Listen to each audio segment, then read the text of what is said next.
صرف اس لیے بھیجا تھا تاکہ وہ اپنا مطلب پورا کر سکے۔ فیروز کسی کو کچھ بتائے بغیر چپ چاپ گھر سے خط لے کر نکلا اور چل پڑا، اور کام ختم کرنے کے بعد بادشاہ کے پاس واپس آیا تو بادشاہ نے اسے انعام کے طور پر 100 دینار دیے۔ فیروز دینار لے کر بازار گیا اور عورتوں کے استعمال کے قیمتی کپڑے، کچھ تحائف خریدے، اور گھر پہنچ کر بیوی کو سلام کیا اور کہا چلو تمہارے میکے چلتے ہیں۔ بیوی نے پوچھا یہ کیا ہے؟ تو کہا بادشاہ نے انعام دیا ہے اور میں جانتا ہوں کہ یہ پہن کر اپنے گھر والوں کو بھی دکھاؤ۔ بیوی جیسے آپ چاہیں۔ بیوی تیار ہوئی اور اپنے والدین کے گھر اپنے شوہر کے ساتھ روانہ ہوئی۔ لڑکی کے گھر والے اپنے داماد اور بیٹی اور ان کے لائے ہوئے تحفوں کو دیکھ کر بہت خوش ہوئے۔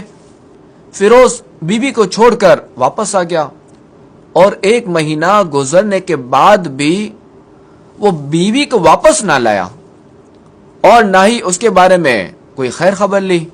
اور پھر کچھ دن کے بعد اس کی بیوی کے بھائی اس سے ملنے آئے اور اس سے پوچھا کیا آپ ہماری بہن سے غصے میں ہیں اور کیا ناراض ہیں؟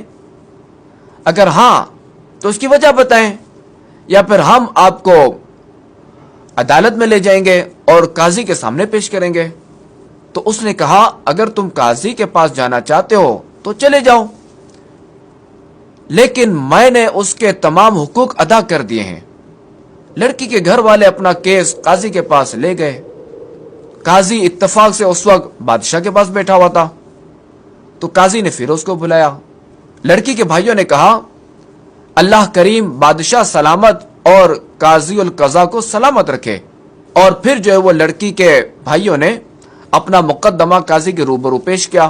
قاضی صاحب، ہم نے ایک سرسبز باغ، پھلوں سے بھرا ہوا پورا درخت اور ساتھ میں میٹھے پانی کا کنواں اس شخص کو دیا تھا۔ اس شخص نے ہمارا باغ اجاڑ دیا اور ہمارے پھل کھا لیے، درخت کاٹ لیے اور کنویں کو خراب کر کے بند کر دیا۔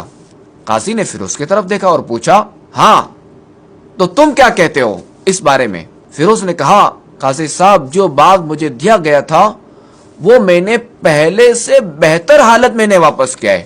قاضی نے لڑکی والوں سے پوچھا کیا اس نے پہلے سے اچھی حالت میں تمہیں باغ نہیں دیا؟ انہوں نے کہا ہاں ایسا ہی ہے، لیکن ہم اس سے باغ واپس کرنے کی وجہ پوچھنا چاہتے ہیں۔ تو قاضی نے کہا ہاں فیروز، تم کیا کہنا چاہتے ہو اس بارے میں؟